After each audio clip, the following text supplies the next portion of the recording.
우리는 대림절을 맞이하여 3주에 걸쳐서 하나님께서 우리를 얼마나 사랑하시는지, 그 사랑으로 우리에게 어떻게 하셨는지를 함께 나누고 있는데, 지난 주일에는 아버지의 마음을 몰라주고 자기 생각, 자기 고집대로 기어이 자기의 복을 다 차버리고 최악의 상황을 맞이했던 아들, 그렇게 그는 다 잃고 나서야 비로소 아버지의 마음을 깨달았던 작은 아들의 마음을 나누었었죠.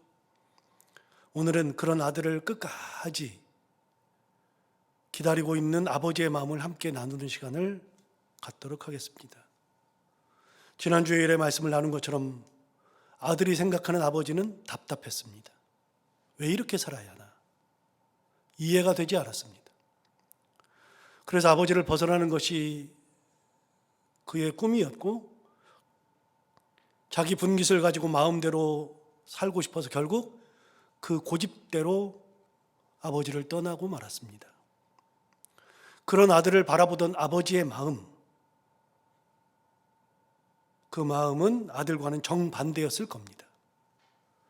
이렇게 모든 것을 다 가지고 나가버리면 분명히 사고를 칠 것이 뻔한데, 그래서 그 아들을 위해서 열심히 돈도 벌고 미래를 생각하고 있는데, 그 아들이 자기의 미래를 전부 다 가지고 가서 사고를 쳐버리면 이 아들의 미래가 어떻게 될까 생각하면서도, 그 아들은 워낙 고집이 센 데다 한번 생각하면 그것을 꼭 해야 하는 성향이기 때문에 자기가 죽고 난 후에 아들의 삶보다는 일단 아들이 더 삐뚤어지지 않고 자기가 살아있을 때 사고를 쳐도 사고를 쳐야 하고 수습을 해도 할 수 있기 때문에 아들이 원하는 대로 아버지는 다 해줄 수밖에 없었습니다. 결국 아버지는 그 돈을 다 주고 말았죠. 진짜 엄청난 수업료를 냈다고 말씀을 드렸습니다. 그렇게 비싼 수업료가 어디 있습니까? 그렇게 수업료를 내면 다 사라질 것이 분명하지만 결국은 수업료만큼은 많이 배울 것이고, 결국은 자기의 잘못된 점을 깨닫고 새 사람이 될 것을 기대하면서 아버지는 아들에게 그 많은 돈을 다 주었습니다. 일단 지는 것이 부모 아닙니까? 이 아버지도 그랬습니다. 일단 졌습니다. 그리고 아들은 의기양양하게 집을 나가버렸습니다. 아버지를 이겼습니다. 답답한 아버지 품에서 벗어났습니다. 내 분깃을 다 가지고 갔습니다. 아버지는 그 아들이 나가 있는 동안 피가 말랐을 겁니다.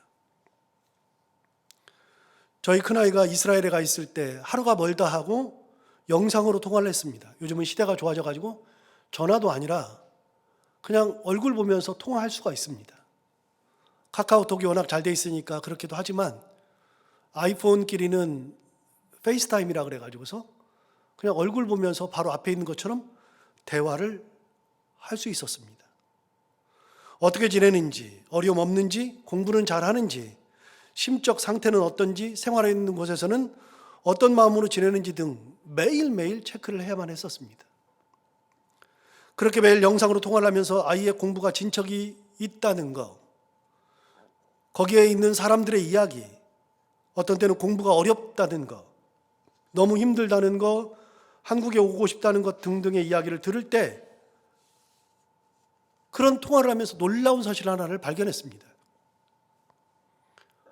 아이가 힘들면 부모도 힘들더라고요. 꼭 외국에 나가 있어야 그러는 게 아니고요.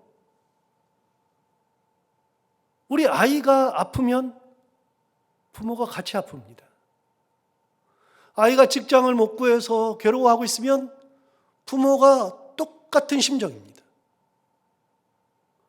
제가 그렇게까지는 몰랐는데 아이를 내놓고 보니까 아이가 아프면 저도 아프고, 아이가 힘들면 저도 힘들고, 아이가 웃으면 저도 웃는 것을 발견했습니다. 아, 그런 거구나. 이게 부모의 마음이구나. 신앙생활 잘하고 다니던 교회에서 특송한다 그러면 그렇게 좋을 수가 없었습니다. 그런데 어느 날 전화해 보면 오늘 교회 못 갔어요. 왜? 늦잠 잤어요. 그러면 분이 나서 이게 뭐냐? 그러면서 힘들어하던 때도 있었습니다. 아이 기분이 제 기분이고 아이 삶이 제 삶인 겁니다. 더한 것은 어느 날 영상통화를 하는데 영상통화를 눌러도 받질 않는 겁니다. 그러면 엄청 걱정이 됩니다. 도대체 무슨 일이 있는가? 왜 그러는가? 별일은 없을 거라고 생각은 하면서도 엄청 걱정이 되는 겁니다. 다음 날이 되어서 어렵게 통화가 되면 꼭 이렇게 얘기합니다. 아빠 피곤해서 일찍 잤어요. 진짜 그렇게 피곤해서 일찍 잘 수도 있었고요.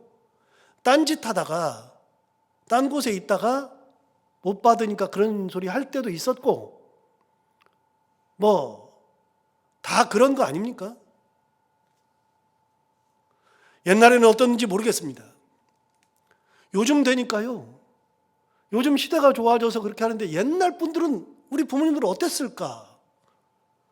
제가 설교를 준비하다가 그런 생각이 들었습니다. 저 역시 고등학교 졸업하고 대학을 서울에서 다녔는데 제가 진짜 엄마에게 무심했더라고요. 그때는 엄마 마음을 모르니까, 부모 마음을 모르니까 얼마나 무심했는지. 전화를 해본 적도 거의 없었고, 그렇다고 엄마가 계시는 지방에 내려가서 엄마를 보려고 한 적도 거의 없었고, 지금 생각해 보니까 엄마는 어땠을까? 얼마나 힘들었을까? 제가 얼마나 못됐는지 이해가 되는 겁니다. 흔히 있는 일인데 그 옛날에 고향에 가면 엄마가 먹을 것을 잔뜩 싸주세요. 대학생 아이한테, 남자아이한테. 김치 냄새가 얼마나 나는지, 이런저런 장 냄새가 나는데 그거를 들고 가려는 겁니다. 애들이 다 그렇잖아요. 저도 제가 너무 젊어서 그런지 그거 들고서 고속버스 타는 게 그렇게 싫더라고요. 그래가지고 막 안 가지고 다녔습니다. 야, 그걸 왜 안 가지고 왔을까? 지금 생각하니까 못됐어도 정말 못된 겁니다. 제가 대학을 졸업할 때 저희 엄마는 많이 아팠습니다. 그런데 그 아픈 몸을 이끌고 대학 졸업식 참석한다고 오셨는데 얼마나 철이 없었으면 안 왔으면 싶더라고요. 너무 초라해 보여서. 엄마가 진짜 초라한 겁니다. 그 작은 키에 늙기는 얼마나 많이 늙었는데 엄마 몸에서는 항상 담배 냄새가 났습니다. 왜냐하면 엄마 세월이 그러니까 담배를 피셨거든요. 담배 냄새가, 그래서 제가 중학교 1학년 때 엄마랑 같이 가는데 엄마 저 뒤에서 오라 그러고 제가 혼자 갔던 적이 있었어요. 그 엄마가 대학교 졸업식으로 온다는데 안 왔으면 싶은데 굳이 아들 졸업한다고 오시는데 지금 생각해 보니까 그게 부모 마음인데 안 왔으면 좋겠었는데 졸업식장에 오셔가지고서 그분은, 우리 엄마는 초등학교를 다녀본 적이 없어가지고 글을 읽을 줄도 모르는데 겨우겨우 학교에 왔는데 저를 찾지 못해서 결국은 졸업식에서 저를 보지도 못했습니다. 나중에 엄마 집에서 만났는데 제가 엄마한테 소리 질렀습니다. 뭐 하러 와가지고. 정말 못됐습니다. 지금 생각하면 부끄럽기 짝이 없습니다. 이게 아들과 엄마의 다른 마음이더라고요. 부모는 자식이 어디 있든지 그 자식과 같이 있어요. 어디든지 같이 가고 싶어요.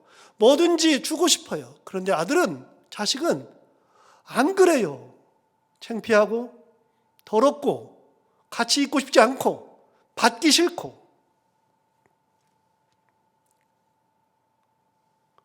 엄마는 그 아픈 몸을 이끌고 아들 졸업식을 꼭 찾고 싶어 했던 것 같습니다. 우리 엄마가 그 해에 돌아가셨습니다. 제가 대학 졸업하고 그 해에 군에 있을 때 11월 달에 돌아가셨습니다. 지금도 생각하면 가슴이 미어집니다. 보고 싶고요. 지금 같으면 진짜 잘해주고 싶어요.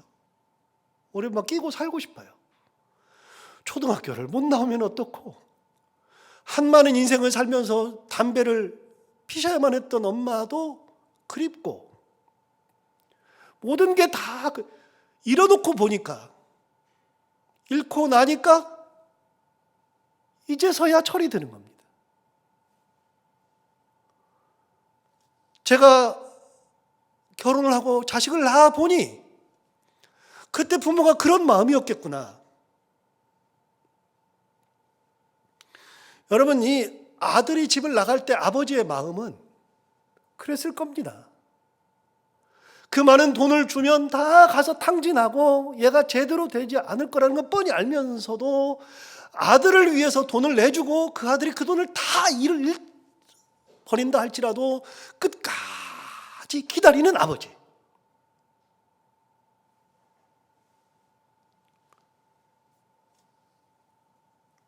아들이 자기 몫을 챙겨서 집을 나갔습니다. 배은망덕한 거죠. 못된 놈입니다. 그렇게 아들이 집을 나간 이후 아버지의 삶은 어떻게 되었을까요? 아버지는 어떻게 하고 있었을까요? 정말 놀라운 일이 있는데요. 본문 20절을 한번 볼까요? 20절에 보면 이렇게 말합니다. 이에 일어나서 아버지께로 돌아가니라. 아들이 다 잃고 먹을 것도 없어서 쥐염 열매를 먹으려고 그러는데 쥐염 열매도 먹을 것이 없으니 그제서야 아버지의 마음을 아는 겁니다. 아, 우리 아버지가 그랬구나. 내가 답답하게 생각했던 우리 아버지가 대단한 분이었구나. 나를 정말 사랑했구나. 그리고 내가 돌아갈 곳은 아버지의 품밖에 없구나. 그리고서 모든 것을 다 포기하고 나는 아버지의 아들이라고 일컬음을 받는 것도 부끄럽다. 말도 안 된다. 그래서 일단은 아버지에게 돌아가야지. 그러고서 돌아옵니다. 이에 일어나서 아버지께로 돌아가니라. 그런데요, 그 다음 보시면 이렇게 말합니다. 아직도 거리가 먼데 아들이 돌아옵니다. 동구 밖에서 아버지가 기다리고 있는데 저 멀리 진짜 거리가 먼데 아버지가 그를 보고 측은히 여겨 달려가 목을 안고 입을 맞추었다. 저는 옛날에 이 본문을 보고서 얼마나 가슴이 벅찬지, 아버지가 이렇게 기다리고 있는 거구나. 아들이 돌아오고 있는데 아버지는 어떻게 하고 있었는가? 아버지는 아들이 나갔을 때부터 시작해서 편히 집에서 쉬지 못하고 이제나 저제나 아들을 기다리고 있었고, 그날도 동구 밖에 서서 하염없이 누군가 오는 사람은 없는지 쳐다보고 있는데 저 멀리에서 아들이 오는데 거리가 엄청나게 먼데 사람들은 없는데 해가 뉘엿뉘엿 지는데 아버지는 그때까지 아들을 기다리고 있는 겁니다. 언제 올지도 몰라요. 소식도 몰라요. 그런데 그 아들이 돌아오는데 어깨가 축 처져 있어요. 앞을 보지도 못하고 땅바닥을 쳐다보면서 축 처져서 돌아오는데 그 아들을 맞아준 사람이 아버지였습니다. 아직도 거리가 먼데 라고 하잖아요. 너무나도 불쌍한 아들이 돌아오고 있는 겁니다. 분명 그 아들 절대 돌아올 아들이 아니거든요. 아들은 돌아올 사람이 아닙니다. 그런데 아버지가 알아요. 이 아이는 한번 가면 안 돌아와. 그런데 그 아들이 돌아오고 있는 겁니다. 그때까지 아버지는 기다리고 계시는 겁니다. 당당한 걸음으로 돌아오는 것이 아니라 다 잃고 어깨가 축 처져 돌아오는 아들을 보면서 드디어 이 아이가 싹 다 잃었구나. 얼마 전 엄청난 돈을 가지고 나갔던 자식이었습니다. 그때는 당당하게 나갔습니다. 다시는 돌아오지 않을 것처럼 큰 소리를 치고 나갔습니다. 아버지 답답하다고, 왜 이렇게 사냐고 아버지를 비난하고 나갔던 아들입니다. 세상에 남부러울 것이 없을 만큼 많은 돈을 가지고 나갔는데 돌아올 때 보니까 어깨가 축 처져서 앞을 보지도 못하고 땅바닥을 쳐다보면서 돌아오는 그 아들, 멀리서 보니 그 아들이 거기에 오는데 아버지가 그 아들이 너무 불쌍한 겁니다. 측은합니다.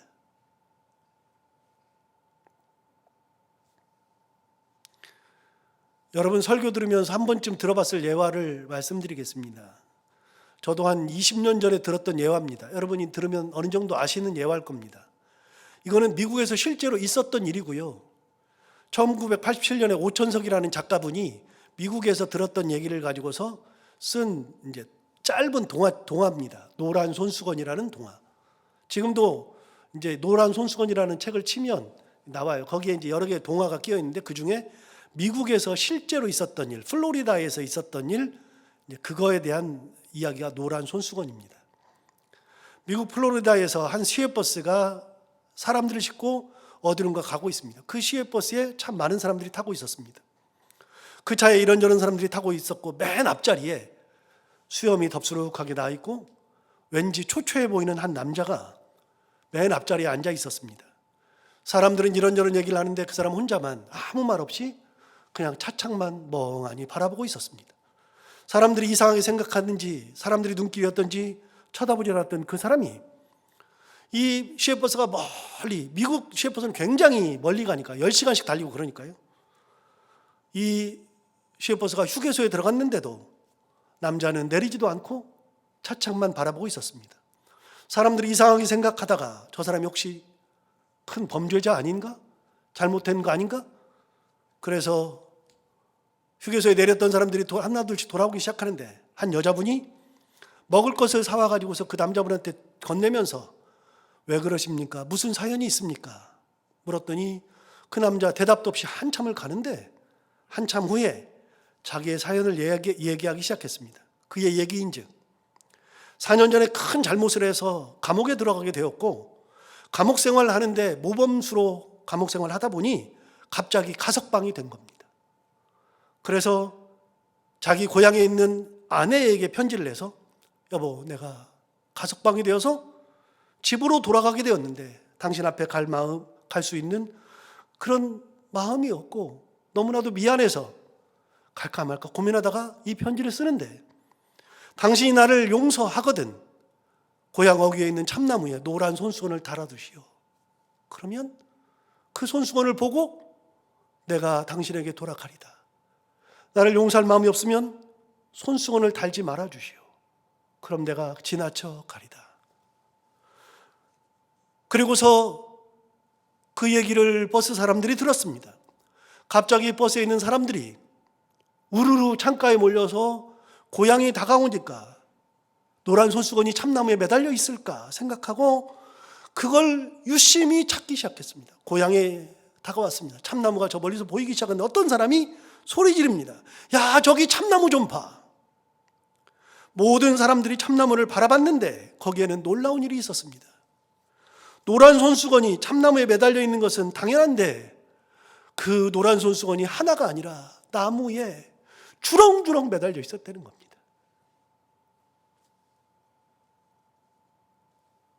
아내는 혹시라도 노란 손수건을 발견하지 못할까 봐 여기저기에 노란 손수건을 다 달아두어서 절대로 못 보는 일이 없이 돌아오라고 아내는 이야기를 하고 있었던 겁니다. 버스가 멈추고 남자는 차에서 내렸습니다. 잠시 후 버스는 사라지고 그 버스가 사라진 자리에 남자 혼자 남았습니다. 참나무를 우두커니 보는데 그 참나무 밑에 사랑하는 아내가 예쁜 옷을 입고 얼굴에 홍조를 띤 채 울며 서 있었다는 겁니다. 여러분, 이게 기다리는 마음입니다. 그런 것 같아요. 아버지가 이렇게 기다렸던 것 같아요. 아들이 나가면 편한가? 저라도 그랬을 것 같습니다. 사랑하는 사람을 기다리는 마음이 이런 거 아닙니까? 사랑하는 사람이 온다면 잠이 오지 않습니다. 너무 좋으니까요. 그런데 집 나간 아들을 기다리는 아버지는 어떻겠습니까? 잠이나 제대로 잘 수 있었을까요? 분명 엄청난 수업료를 내주었습니다만 그 수업료가 다 없어져서 그럼에도 불구하고 언제 올지 모르죠. 어디서 무엇을 했는지도 모릅니다. 지금처럼 매일 통화할 수 있는 것도 아닙니다. 어디서 무엇을 했는지, 어디서 살고 있는지, 지금은 어떤 일이 있는지 아는 것이 하나도 없습니다. 답답하기만 한 하루 이틀이 지나가는데, 그런데 놀라운 사실은 아버지는 아들이 나가면서부터 지금까지 동구밖에 서성이면서 그 아들이 오기만을 기다리고 있었다는 겁니다. 아들은 고개를 들지 못할 정도로 미안했을 거죠. 돌아오는 것 자체가 엄청난 용기였을 겁니다. 죽지 못해 돌아오고 있는데 아버지가 먼저 알아보고 달려와 주는 겁니다. 아까 본문에 있는 것처럼 거리가 먼데 아버지가 그를 보고 측은히 여기려 달려가 목을 안고 입을 맞추었다. 여러분, 아들이 아버지를 알아본 것이 아니고 아버지가 아들을 알아본 겁니다. 그리고 아버지가 아들에게 달려갔습니다. 목을 안고 입을 맞추어 주었습니다. 여기서 잠깐 지난주에 말씀드렸던 걸 또 다시 상기합니다. 이거는 비유입니다. 예수님께서 말씀하시는 비유입니다. 누가복음 15장에는 세 가지의 비유가 나옵니다. 잃은 양을 찾는 비유, 잃은 드라크마를 찾는 비유, 세 번째는 잃은 아들을 찾는 비유. 이거는 전부 다 비유입니다. 예수님께서 그 비유를 말씀하실 때 아버지는 하나님이시고 잃은 것들은 우리라. 그래서 우리가 우리는 하나님을 떠나기를 좋아하고, 하나님 왜 이렇게 답답해요? 하나님 도대체 왜 그래요? 이해 안 되는 아버지. 지난주에 말씀드린 것처럼 똑같습니다. 우리는 하나님이 답답할 때가 있습니다. 하나님, 내가 왜 손해봐야 돼요? 하나님, 내가 왜 양보해야 돼요? 하나님, 내가 왜 희생해야 돼요? 하나님, 내가 왜 다른 사람을 위해서 내 거를 포기해야 돼요? 하나님, 도대체 왜 그래요? 하나님, 나는 왜 참아야만 돼요? 하나님, 도대체 언제까지 기다려야 돼요? 왜 자꾸만 기다리라 그래요? 하나님이 우리는 답답합니다. 아들이 아버지를 대하는 거랑 똑같습니다. 아버지 왜 이렇게 살아요? 우리도 하나님을 생각하면서 그런 생각할 때가 있습니다. 하나님 왜 이러게요? 왜 이렇게 답답해요? 예수님이 말씀하신 건 비유였습니다. 그 아버지는 하나님이시고 잃은 드라크마, 잃은 양, 잃은 아들은 우리입니다. 우리가 하나님을 답답하게 생각하고 하나님을 떠나려고 하고, 하나님 도대체 왜 그래요? 그러고 있는데, 그러고 나갔을 때 하나님은 단 한순간도 우리에게서 눈을 떼지 않으시고 끝까지 우리가 돌아오는 것을 기다리고 계신다는 겁니다. 가장 먼저 알아보시는 분이 하나님이시죠. 통구 밖에서 무엇을 하는지, 상황이 어땠는지 알지도 못하는데 그 아들이 돌아올 거라는 믿음 하나 가지고 언제 돌아올지도 모르는 그 아들을 기다리고 있었던 겁니다.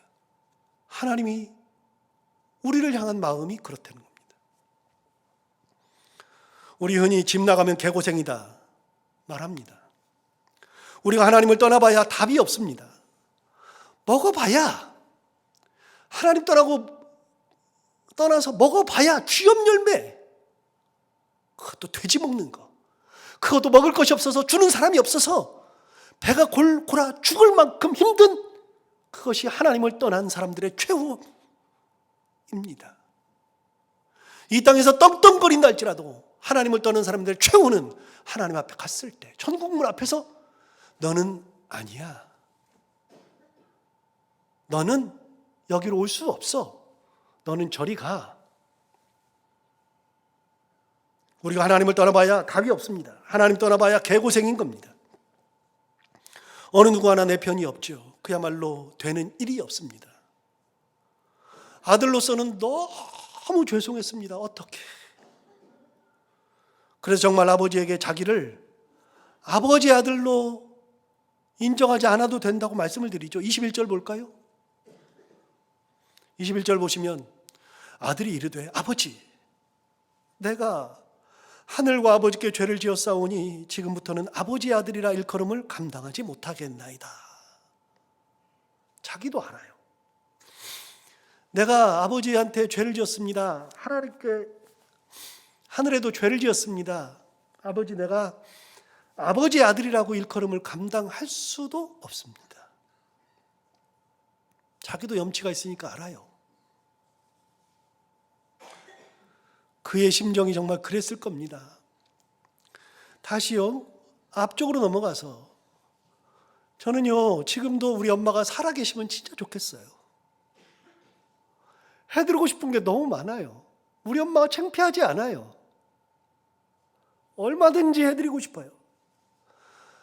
늙었든 주름이 있든 냄새가 나든 아무렇지가 않아요. 그런데 제 마음이 그래요. 해주고 싶은데 해줄 수 있는 것이 없어요.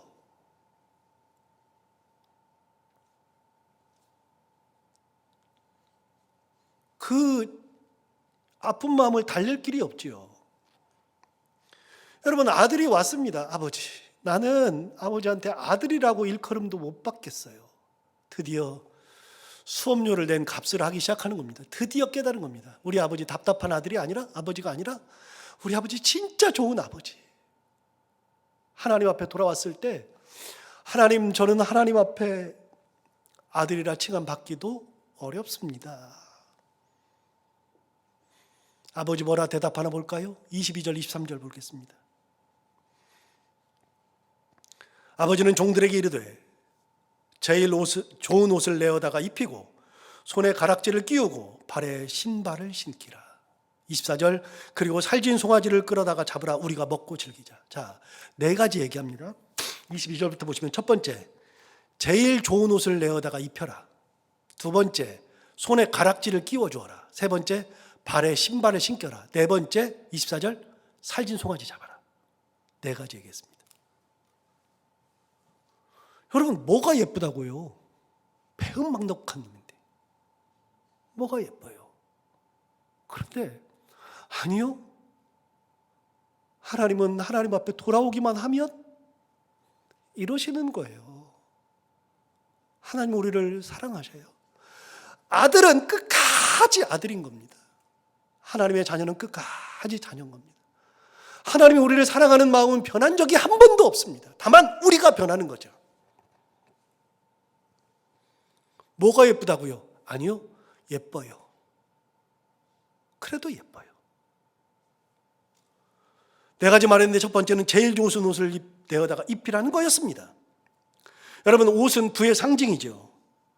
주인의 아들이 입는 옷과 품꾼이 입는 옷은 다를 겁니다. 옷을 보면 티가 납니다.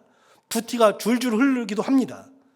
이 옷은 보통의 옷이 아닙니다. 이 아들은 이미 품꾼으로 살았습니다. 그러니 과거에 입었던 옷은 다 벗었죠. 종의 옷을 입었죠. 그런데 거기다가 이 아들은 뭐 하고 있었는가 하면 돼지를 키웠습니다. 돼지 키우는 냄새가 나는 옷, 도저히 옆에 있을 수 없는 옷을 입었죠. 그런데 아버지는 아들을 보자마자 그 옷부터 벗기고 새 옷을 입혔습니다. 옷을 바꿔주시는 하나님, 새 옷을 입히시는 하나님, 이것이 아버지입니다. 두 번째, 아버지는 그 아들에게 손에 가락지를 끼우라고 말했습니다. 가락지가 뭡니까? 요즘에는 반지가 흔한데요, 옛날에는 반지가 흔하지 않았습니다. 가락지 그러면 뭐 최고였습니다. 은가락지, 금가락지는 하지도 못하고요. 은가락지 그러면 뭐 대단한 거고요. 일반 사람들이 무슨 가락지를 합니까? 뭐 말도 안 되죠. 옥으로 가락지하고, 요즘은 반지가 워낙 흔하니까요. 그런데 옛날에는 가락지는요, 완전한 부의 상징입니다. 여러분, 아들이 밖에 나가가지고서 돼지를 키우던 사람이 무슨 가락지가 있겠습니까? 아무것도 없죠. 그 가락지를 끼는 사람은 부자의 아들만 가능한 거 아닙니까? 아버지가 어떻게 합니까? 네 원래 신분으로 회복시켜 주신다.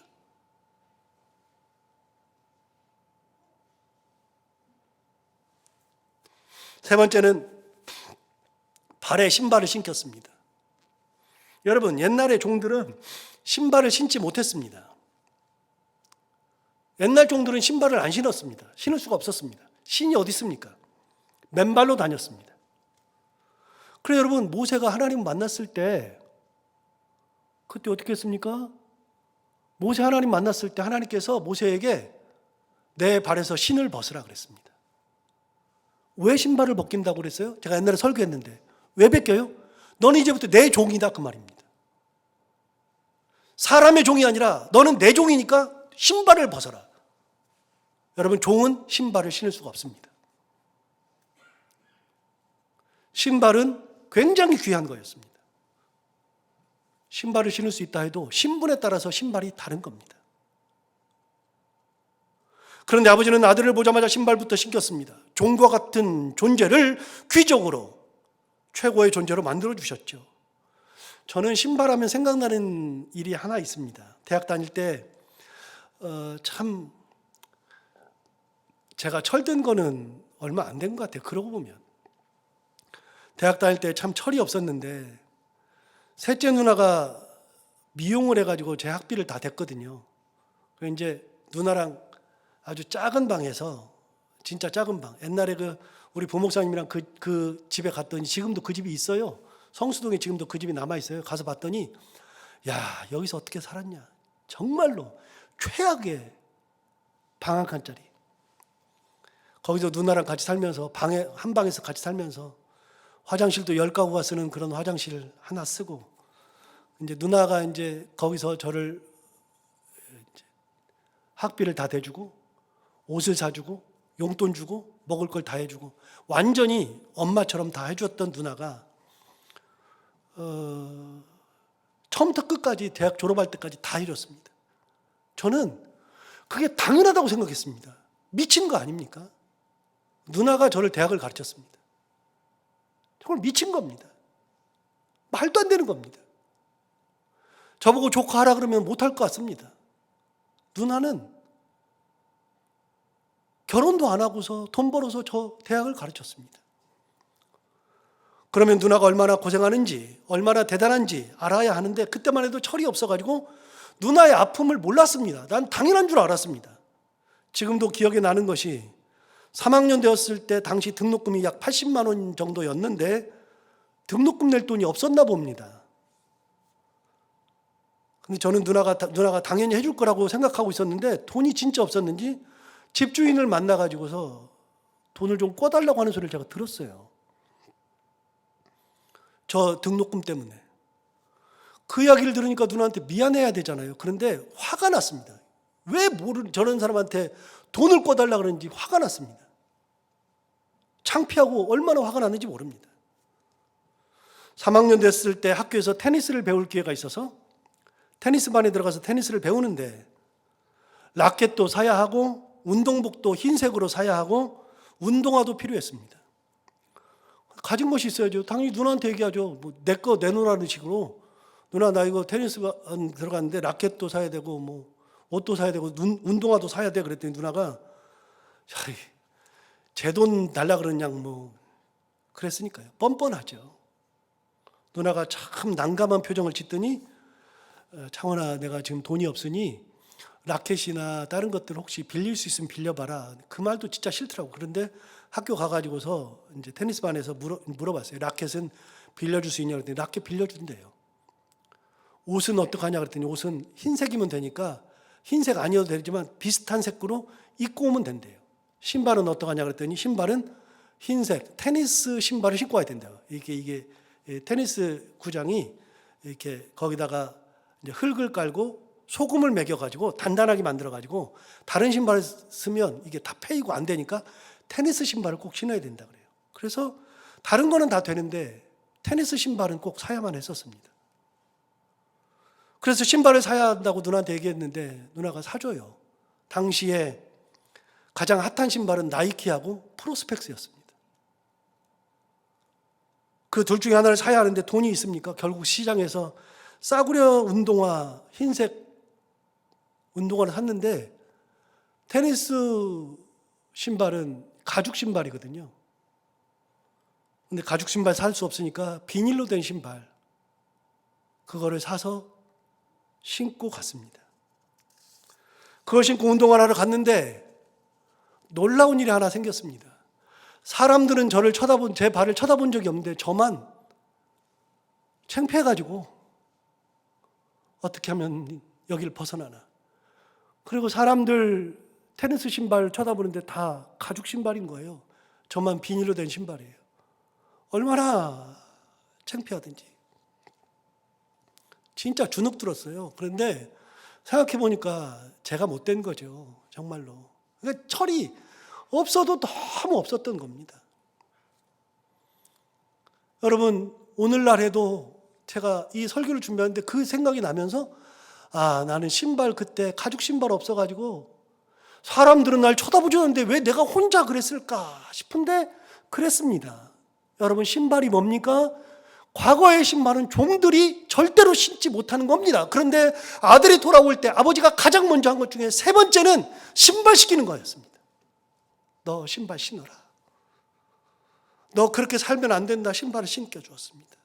여러분, 여기까지만 봐도 이 아버지가 얼마나 대단한 겁니까?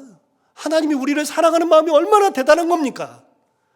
여러분, 세상에서 천대받고 세상에서 무너지고 세상에서 갈 길이 없을 때 하나님 앞에 가면 하나님께서 우리에게 옷을 입혀주시고 가락지를 끼워주시고 그리고 신발까지 신겨주시는 하나님, 그 하나님의 은혜가 있기 때문에 갈 수 있는 겁니다. 없으면 못 가요. 절대로 못 가요. 아들은 아버지, 나는 아버지에게 아들이라 일컬음도 못 받습니다 그랬는데 아버지는 한마디도 없는데, 그 아들에게 아무 말 안 했는데 종들을 불러다가 싹 다 바꿨습니다. 왜요? 아들이니까요. 여러분 기억하십시오. 하나님이 우리를 그렇게 사랑하시는 겁니다. 그래서 예수 그리스도를 보내주시는 겁니다. 24절 볼까요? 24절에 보시면 이 내 아들은 죽었다가 다시 살아났으며 내가 잃었다가 다시 얻었노라 하니 그들이 즐거워하더라. 아버지가 뭐라 그럽니까? 이 아들은 죽었다가 살아난 아들, 잃었다가 찾은 아들, 누구보다도 귀한 겁니다. 설교를 준비를 끝내놓고 보니까 마지막에 이렇게 말하고 싶더라고요. 여러분, 자식 키워보니까 아프지 않은 것이 은혜고요, 재구실하는 것이 은혜고요, 살아있는 것이 은혜고요. 하나님은 우리가 그렇게 세상에서 버림받고 천대받아도 우리는 하나님의 아들인 겁니다. 자녀인 겁니다.